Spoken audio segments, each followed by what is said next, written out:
Diet is by far the most important aspect of health. Micronutrients are essential for gene expression, enzyme activity, and cellular repair. The bacteria support the gut microbiome, which helps your mind-body connection.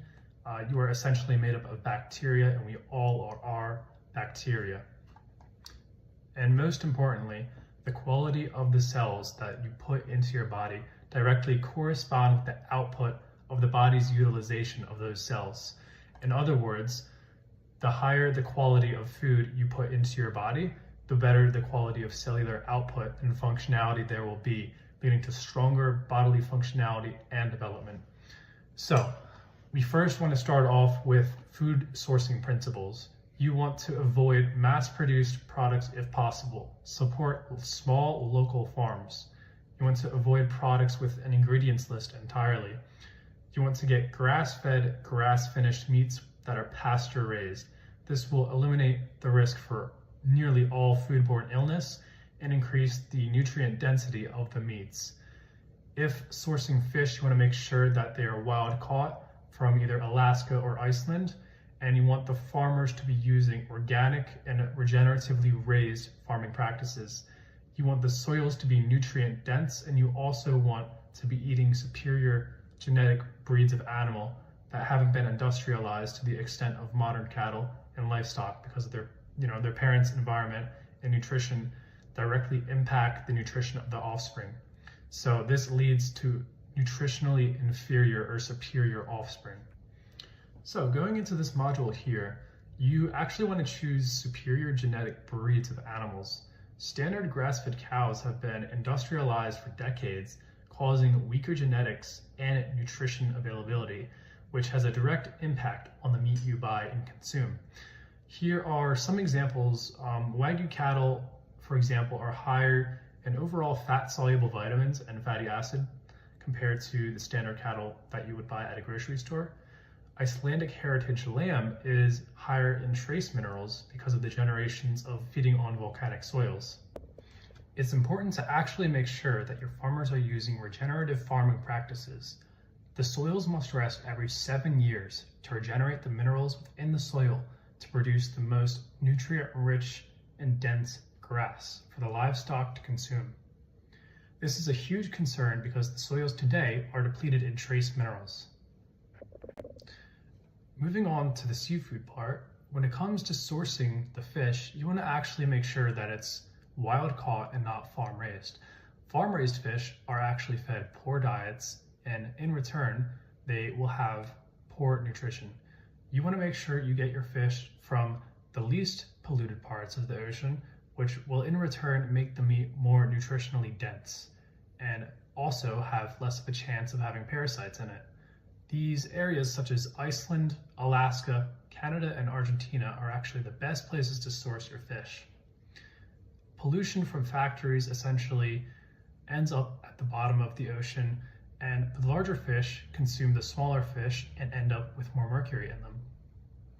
Even things like oil spills are affecting the fish today. Now that understanding how and where you should source your food properly, we can start off with diet. You want to consume foods that are the highest in nutrition. So this is going to be raw butter, raw cream, raw milk, raw eggs, raw yogurt, raw unsalted cheese, muscle meat, wild-caught fish, and organ meats such as liver. These foods are nutritionally superior and will give your cells the maximum amount of materials needed for the best outputs of gene expression and cellular repair. Moving down here, you can also incorporate other foods that have specific mechanisms, like sauerkraut, for example. It's great for the gut as a probiotic, and it boosts the bacterial functionality of the body. Nori you can use to make sushi, and it's extremely high in iodine and other trace minerals, while also being completely null of anti-nutrients. When it comes to white rice, if you consume this, you actually want to make sure that you soak it before you actually do cook it. This will reduce the phytic acid concern, which is an anti-nutrient, and also it reduces the arsenic. So you also want to make sure that you're getting this from a regeneratively raised farm. Baked potatoes are excellent for carbohydrates. You want to make sure that you're peeling them to reduce any pesticide or anti-nutrient concern. Herbs like cilantro and parsley can be used as binders to reduce the amount of heavy metals in your body. Now, this isn't a complete list. This is a pretty much example sheet of, probably the best foods, in my opinion, that you can incorporate into your diet. If I listed every single food, then this video would go on for hours. So, what these foods will do is bind heavy metals, remove toxins from the body. It eliminates all processed food ingredients. It boosts the beneficial bacteria in the gut, and it improves the quality of your cellular output drastically. So this is going to be things like your skin, your energy, and your hair. And most importantly, it's going to boost your immune system, and you're going to get sick less often. Now, it's important to understand the functionality of grain and herbs in the diet. For the most part, these are not optimal to include in the diet due to the anti-nutrient and plant defense chemical concern, but due to industrial pollution, we can use the plants as medicine and binders to remove toxic waste from the body. We can also use carbohydrates to metabolize things like histamine, so you can enjoy things like cured foods, canned foods, shellfish, or fermented foods, because all of these things can be extremely nutrient dense. However, the issue arises that when you have a strict zero carb and zinc heavy diet, you can deplete the amount of copper in your body, and the DAO enzyme, which is required to metabolize histamine throughout the body. So if you were to consume these foods with depleted copper and no carbohydrates, you can actually get nasty side effects such as insomnia, heat flashes, or vomiting. So just be mindful of this. Touching on plants a bit more, they are extremely high in anti-nutrients, and overall, they are not optimal to include in your diet. Foods such as spinach, kale, almonds, or beets have oxalates, which are anti-nutrients, which can cause thyroid suppression. Grains like beans, nuts, and seeds all have phytates, which prevent zinc, iron, and magnesium absorption. Wheat, beans, peanuts, potatoes have lectins, which can cause digestive irritation. Broccoli, kale, soy, cabbage all have goitrogens. Quinoa, legumes, and soy all have saponins, which damage the gut lining and cell membranes. Tea, wine, and herbs have tannins, which can cause enzyme inhibition, which is why you don't want to include these foods as the center of your diet. Instead, you want to soak and ferment them to reduce the anti-nutrient content, and then you can consume them for histamine metabolism or heavy metal binding, or even bacteria. Most plants have been selectively bred to be edible, and there's complete lacking of nutrients in their active forms. Vitamin A, such as retinol, B12, K2, menaquinone 4, heme iron, and EPA and DHA, and creatine and taurine are completely void. Plants have defense chemicals also, such as alkaloids, cyanogenic glycosides, which release cyanide, capsaicinoids, which are essentially spicy foods. They cause gut irritation. Things like kale, spinach have been shown to cause kidney stones as well. This is because oxalates bind to calcium, which causes your body to form calcium oxalate crystals. Moving on to fruits, we actually want to limit our fruit consumption because it's extremely high in sugar. Some fruits are also high in fructose as well, which tend to cause more stress on the liver. Most fruits today are hybridized. If you do consume a fruit, you just want to make sure that it is low in sugar, low in fructose, high enzyme. I think watermelon is a good example of this. And fruit is also high in deuterium, which we know slows the mitochondria ATP production. And things like berries are also high in oxalates, which is an anti-nutrient again. Touching more on cholesterol, cholesterol does not actually cause heart disease. I think this argument is an absolute joke. The assumption that cholesterol causes heart disease is just insane to me. Countries like Hong Kong and Japan have the highest life expectancy, while also being the highest in red meat consumption. The human brain is made up entirely of saturated fat and cholesterol, so it's pretty important that you have both of these in your diet. Humans have been consuming red meat for thousands of years, despite heart disease being a recent issue. Cholesterol is needed to produce every sex hormone in the body. I don't want to spend too much time on this because most of the studies showing cholesterol causes heart disease are purely epidemiology. Association does not equal causation, and it's completely clear that the industrial farming and toxicity are the root causes of our problems with disease. So you're probably thinking, why do I have to eat this diet if I can just supplement everything and get the same outcomes, right? Wrong. Supplementation is terrible for you, and here's why. Supplementation relies on a process called molecular mimicry to use molecules that are close to the structure but not completely identical. Supplement manufacturers often use hexane extraction, high heat processing, and then deodorization, which are terrible for you as well. These supplements don't really encapsulate the full forms of the vitamins, and also you need high quality animal fats for the absorption. So for example, vitamin D is put into a low quality vegetable oil, and your body won't be able to actually absorb the vitamin D correctly compared to a high quality animal fat. Vitamins and minerals also act synergistically. Supplementing one can create a deficiency in another. For example, zinc needs copper, but if you have too much zinc without copper, it creates a copper deficiency. Vitamins are needed in their most bioavailable forms, which is the animal form, and not the plant form of the vitamin. We need vitamin A as retinol, vitamin D3 as cholecalciferol, vitamin K2 as menaquinone-4, vitamin B12 as methylcobalamin, and omega-3s as EPA and DHA, as well as iron in the heme iron form. People can make an argument that you can just convert the plants into the animal form of the vitamins, such as beta-carotene, into vitamin A, but you literally need the animal forms of the vitamins to even convert it. The ratios are a complete joke as well, meaning you need 24 international units of beta-carotene to even convert 1 international unit of vitamin A in the form of retinol. So unless you enjoy munching on carrots all day, this is a complete joke. Going back to molecular mimicry, we can actually see how vitamins are made in the laboratory. Vitamin D supplements are created by extracting lanolin from sheep wool. The lanolin is then chemically irradiated with UVB light to convert it into synthetic vitamin D3. B12 supplements are made by feeding bacteria in large fermentation tanks. The bacterial byproduct is then extracted, treated with potassium cyanide, and then crystallized into cyanocobalamin. Vitamin C supplements are mostly produced through a multi-step industrial fermentation process using GMO corn.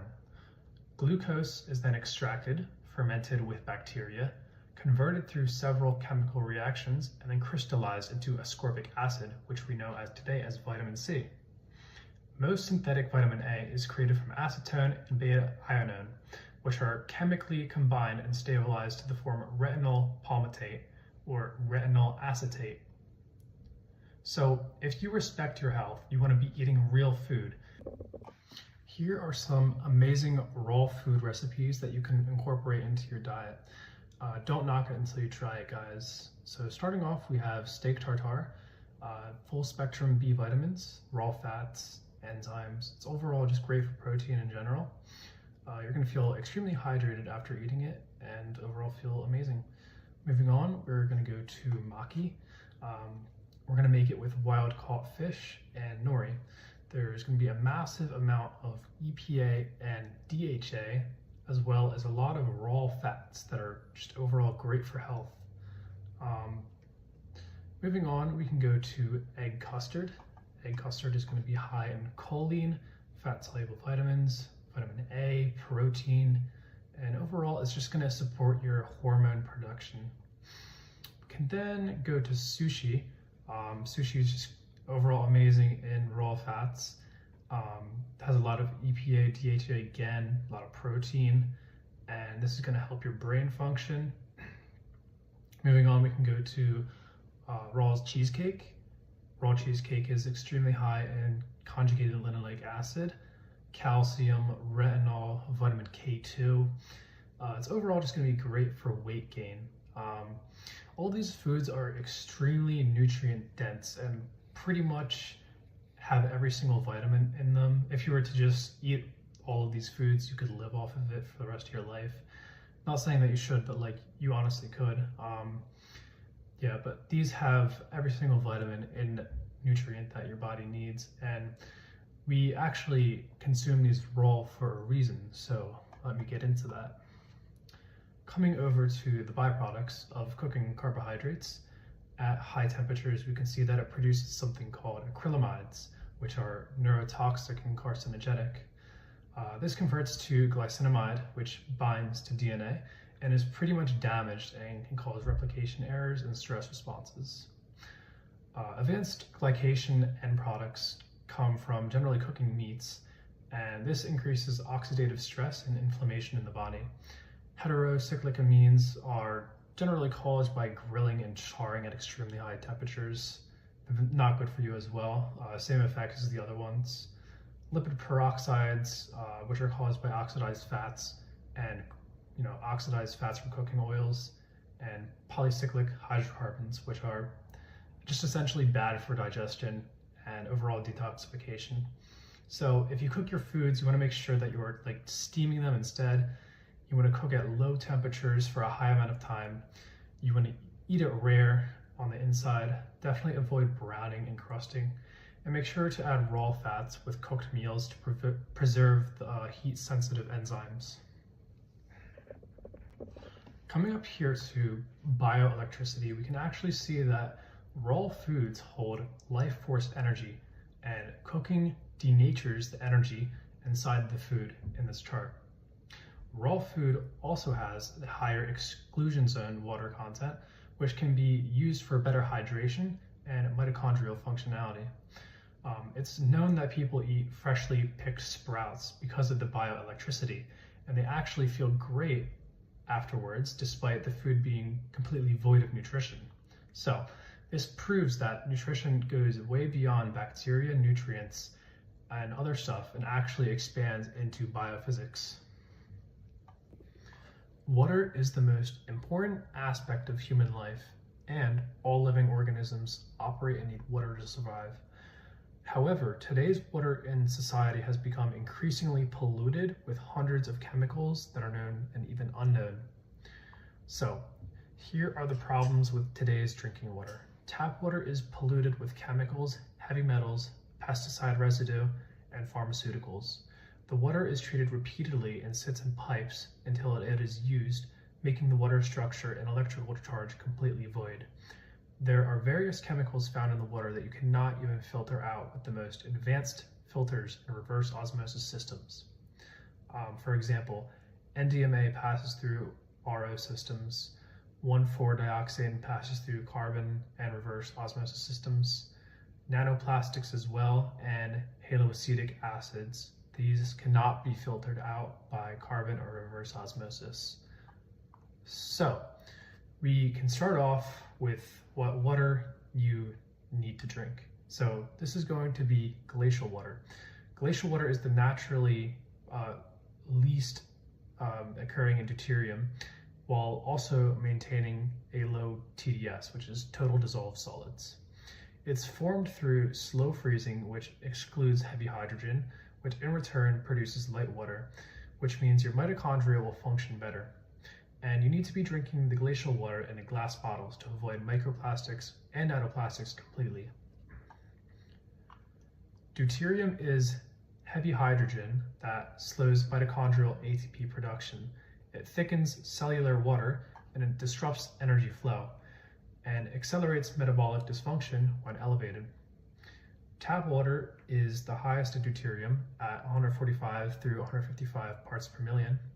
Glacial water is the lowest in deuterium at 130 to 140 parts per million.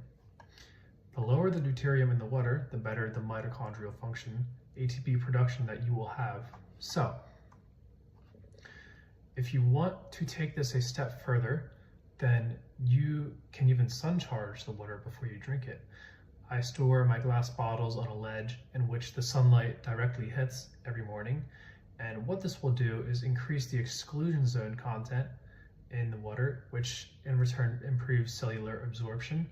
And it also increases the bioelectrical charge, which in return will enhance your mitochondrial function even further. So, coming down to stagnation. Stagnation is just essentially the measurement of how long water has been sitting on a shelf or sitting still over time for. Over time, stagnant water loses its electrical charge and structure, but we can reverse this by structuring our water. Vortexing water forms gel-like negatively charged layer and ions, and this increases the exclusion zone, which in return carries more electrical potential and even flows more efficiently into the mitochondria. Coming back up to the top, we can speak more about the water you should shower in on a daily basis. This is relatively an overall easy fix to do and cost efficient as well. So essentially the water has a load of chemicals and toxins that are absorbed by the skin, which bypass detox mechanisms of the organs. Shower water is notorious for containing lead, arsenic, cadmium, PFAS, which are forever chemicals, industrial chemicals, and even pesticide residue and pharmaceutical drugs.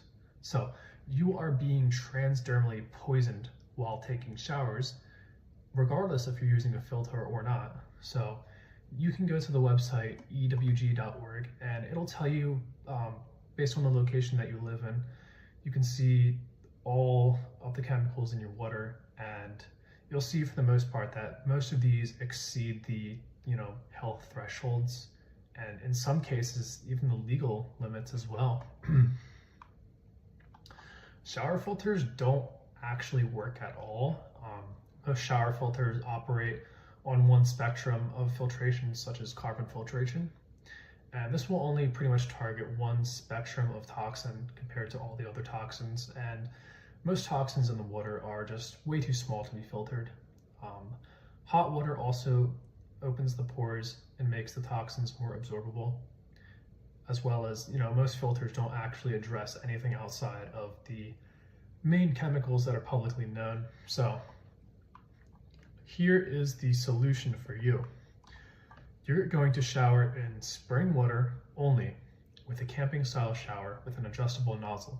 You will completely avoid all contaminants, all while transdermally absorbing the highest quality of water. This provides pure mineral-rich water directly from a spring.